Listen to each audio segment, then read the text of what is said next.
I would now like to calculate the moment of inertia of a uniform sphere. And it has a mass m and a radius r. Now, I'm going to look at three axes. So I'll call this the x-axis, the y-axis, and the z-axis. And first, let's calculate the moment about the z-axis. So if I write down our definition, and I'm going to calculate it about the center of mass.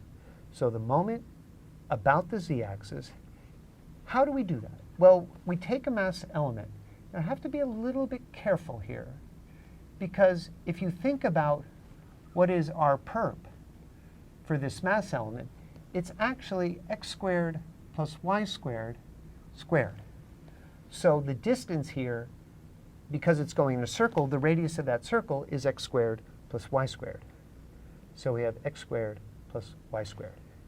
And we're integrating over the sphere. Now, this looks like a tough integral. But let's now look at what would the moment of inertia be about the x-axis. Well, the only difference here is I'm integrating now. First, if it's rotating about this axis, and I had my mass element, instead of x squared plus y squared about the z-axis, it's y squared plus z squared about the x-axis. That's the perpendicular distance. And if I calculate the moment of inertia about the y-axis, then same argument, I have z squared plus x squared. Now, the beauty of this problem, and in physics when we talk about beauty, we often talk about symmetry, is that by the symmetry of the sphere, all of these moments are equal.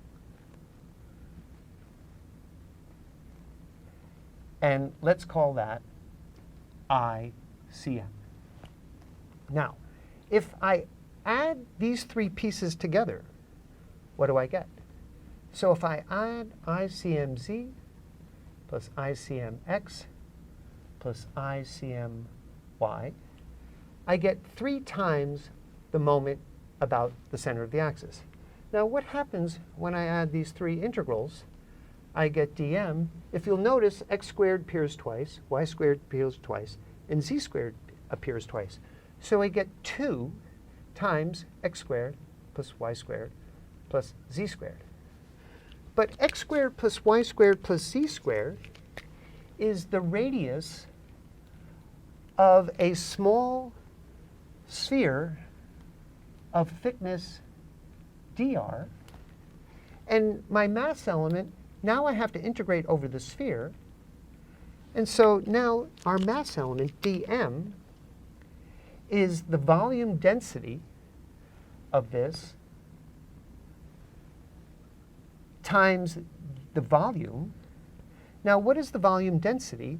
Well, that's the total mass over 4/3 pi r cubed. And what is the volume of a sphere of radius r and thickness dr? That's 4 pi r squared dr.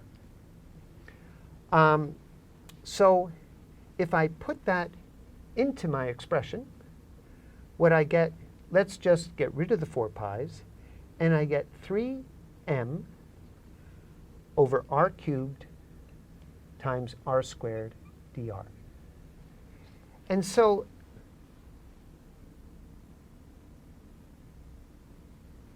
our 3 ICM, I have a factor of 2. This integral becomes 2 times dm times r squared. And the dm is 3m r cubed r squared dr times another r squared. And what are we integrating over our r variable from? These shells, spherical shells that we're integrating outward, go from r equals 0 to r equal capital R. Notice that our 3 m's cancel, and we'll just write this as ICM equals factor 2 times m over r cubed times the integral of r to the 4th dr from 0 to r. And that's a simple integral to do. R to the 4th is r to the 5th divided by 5. And so we get 2 over 5 m r to the fifth over r cubed. And we conclude that the moment of inertia about any of the axes of the sphere is 2/5 m r squared. And in this calculation, it's a beautiful example of how we use the symmetry of the sphere to simplify very complicated integrals.